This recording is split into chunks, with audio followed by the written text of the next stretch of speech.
Welcome to this week's edition of Pitstop Podcast. It's our last edition for the year. I am joined by Mark Jones and Charles Bosch. And as always, we're going to run down this week whether some manufacturers like it or not. Some might definitely like it more than others. The best cars we've driven this year and the not so good cars. Anyway, so for me, the top three that really didn't make it, we'll start with the third one, was the new Honda CR-V. Plainly because it is just completely way too expensive. Over R1 million. Nobody's going to buy a car of that size with front-wheel drive and a CVT gearbox for over R1 million. And the 7 seats are completely, in my opinion, pointless. Okay, number two there? Well, the BAIC B40 Plus. Why do you have to do that now? Because I have to. We said our worst favourite. Then you go and choose the whole list and shoot mine out the water. But carry on. That's your problem. I selected it first. Carry on. You would obviously we know the purpose. I mean, it's supposed to be that whole. That's the Jeep-looking That's thing. the Jeep Wrangler. It's not a direct copy of a Jeep Wrangler. It's a legitimate, if I can put it that way, because it's a partnership. But it just didn't do anything half right for me. And the only real nice bit was the engine, which was a Saab-sourced engine. But it's dated. It doesn't look good. It's unrefined. And then. Drum roll! Yes, number Yes. one is the LDV T60 Bucky. For me, it did absolutely nothing If right. you didn't say Bucky there, I almost didn't know what you were No, talking about. I can understand forgot that. about the LDV. It's completely overpriced when you Yeah. compare it to something like a JAC T9, Yeah. which we all quite liked a lot. It feels cheapish inside. It doesn't have a very good infotainment system. It doesn't drive well.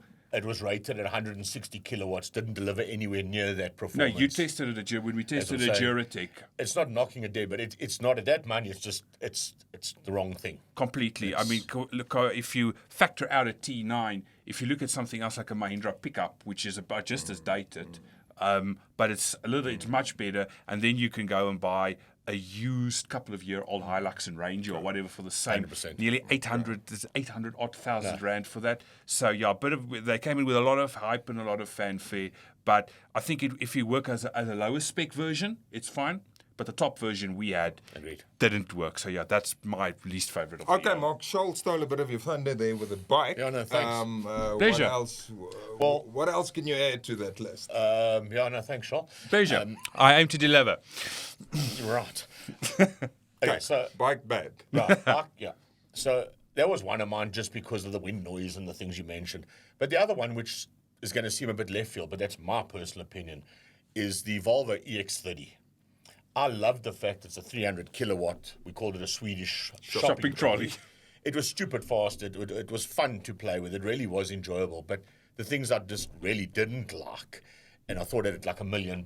There's so much more car you could have. BMW 520D, a good Bucky, whatever you can think of. You can have a lot of car for R1 million, or just under $1 million. Let's not get shot down for that. But it's that recycled plastic interior. We're very woke. Let's not do that. It's the silly Chinese engineering in it where the monitor looks at you and tells you you're not paying attention. A drive attention alert, yeah. And the opening of the car. Everything was quirky. The changing of anything on the car through the screen and that. Yeah, it was trying to be clever for the sake of being clever, and I just thought it missed the point of it. A bit more traditional stuff going on. It would have been cool. And I mean, it's a small little car. It's something you want to have because you want to have. But as far as a motoring vehicle transportation goes, there's far better you can buy for R1 million. Mm-hmm. Done. Okay, my worst one isn't as spectacular as you guys's. It's not the fact that it was bad, the Honda Elevate. I just thought Honda's been losing so much market share over the years that this Elevate was maybe time for them, as we said last week on that compact SUV little space, to return to it. Indian built, it keeps the price down a bit, but still it starts at 371. It's not a wow engine, that 1.5. And typical Honda CVT. I just felt it's too little, too late, maybe. It's just unfortunate that Honda is in a position that they are, but that is unfortunately the thing, and they need to sell the Elevate. But yeah, let's move on to some better news now. Mark, your best rides of the year. I know it's very expensive, and people say, "Oh, what about something smaller, more performance orientated, or not, or something with more sort of seating? Be more practical in your decision." Because everybody seems to choose high-end cars, but I really enjoyed Merck's GT SE Performance 4-door for a car that's that big. It 620 kilowatts, 1,420 Newton meters. That's got all the electric assistance and then the V8 4-litre, Correct. which Yes. people whined about became a 2-litre in some of the Correct. others. Yes. So it's best of both worlds. Correct. Can you imagine that in the C63 that everybody whines about? Yikes! You That had to was- go there. You had to know. go there. But that's the combination that Yeah. allows one. I mean, that was a bit of old school V8 kick and crunch with this electric assistance. It was stupid good, stupid fast. It became our second fastest tested car ever, sub 3 second. It it was 500s or 600s. I can't remember the numbers now. I think my Alzheimer's is kicking in. But it nearly pipped Porsche's GT2 RS. Yeah. So for me, for that big car, it did everything right. I know it's a lot of money. I liked it. It rocked my boat. Okay. Fantastic. Well, I'm not going to go SUV because we drive so many SUVs. It's like 9 out of every 10 cars is an SUV, and then 4 out of every 5 cars is a bakkie. Yeah. I'm going to go Porsche 911 Carrera, which I only had last week, which was an absolute peach. It's so iconic in the motoring world. And this year I was very fortunate to have a drive in the GR Cup, where I drove a GR Corolla. And obviously developing skills and learning to trust yourself and a car and the way it's built and the way it handles. And that car almost like was the cherry on the cake for me after getting to know a few tracks and then getting into a proper car with racing DNA and so much heritage. And it's the bare-boned one.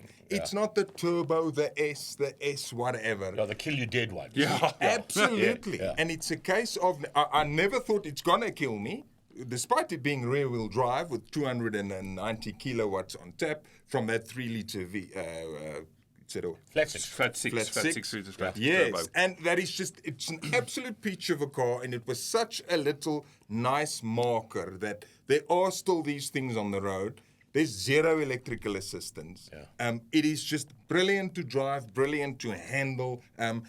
Problem is the rear seats are a bit tight, and that little front luggage, what do they call it? Is a Frunk, frunk. if you call it, which I frunk. can't stand that term. Yeah, It's a But horrible you know what? term. In that world, you just go buy yourself a Cayenne, and mommy and the kids run Exactly. around. Yeah. You drive the Or a 911. Macan or something like that. Yeah. Exactly. 911 And is for you. It's not. You might make over a the cart. weekend, Yeah. yes. And now, unfortunately, once I had a taste of that, I want to take it to the track, which I unfortunately couldn't. Yeah, But yeah, well, that's it. That's my best car of the year by a Or million you miles. could just get rid of your kids. Yes. No, not as easy. I don't no. think the wife will approve. Get rid of that too. Yeah, and they also look after me when I'm old and moch. No, none of them are going to look after you when you're old and No, clearly no. Well, okay. Stick with the 911. Yeah. Guys, sure. So for me, it was personally a vintage year. I mean, it's my 5th year this year. I'm celebrating at Citizen. And I had a couple of very nice cars. I've you got a choice of one. Hey? Yes, I know. And I've got my list here, and there's a couple of what we call in Afrikaans a merit-toekenning, a merit award. But I won't mention that because there's quite a lot of cars on that list. And for me, and on that note, That's all right. and so for me, it's a difficult one because there were 2 quite big standouts for the year, and I know we're not supposed to make a tie first place, but I'm going to break the rules and I'm going to do it anyway. So one was the Renault Megane RS300 Trophy. I am personally a big Renault fan. I've owned a lot of them. I owned a Renault Twingo RS a couple of years ago. And just to drive a car that's no longer being produced, the RS name is officially dead. The Megane is dead. To have one final shot at driving one of the last 55 that come to South Africa, it was probably quite an emotional experience driving that. Just to say farewell to an old school hot hatch. There's such a lot of issues with that car. It's so flawed in so many ways, but it was just a fantastic experience to drive that. And the winner is? The Audi RS6 Avant. Now, we've always have a saying that if you're a motoring journalist and you don't like station wagons or estates, there's something wrong with you up here, because we all like estates. We don't get them in South Africa a lot. Just to drive that with a hybridized V8, it just flies everything in the face of an SUV. It's a giant one-finger salute to all SUVs. It is I have to say, the perfect fast performance car if you've got a family, which I don't. It's big, it's spacious, it looks obnoxious, but it also looks stylish, and it's got an absolutely insanely gorgeous but metallic, evil V8 soundtrack. So what are you saying? If you won the lotto, you would trade in your white panel van for the space in the back? I don't have a and white take panel the van. RS6 Avant and sort of have equal space and continue with your merry life? Is that what you're saying? By Suzu. But I mean, on that sort of note, I think we should wrap things up before. Well, yeah, Charles it's gets quite arrested. strange. That is for people out there. That is what I've been going through for the last 5 years of bully tactics. So yes, what a nice way to 5 years celebrate. at the Citizen, try 15, me in Feb, eh? That's a long time. Listen, okay, I don't think we planned it. That was 3 German cars. We're sitting here with a Mercedes, a Porsche, and an Audi. Oh, that's good. Well, there Yeah, we that's go. I good, mean, that's we good, didn't. yeah. We really, Yeah, we that's really how didn't it is, plan yeah. that. We really didn't plan that. That's Merry Christmas. Yeah. Yeah. So on that note, thank you for tuning in all year long, and we'll be back next year, sometime in January. Just follow the Citizens YouTube channel, and we'll bring you up to speed with all the latest news for 2025, should I say. Cheers.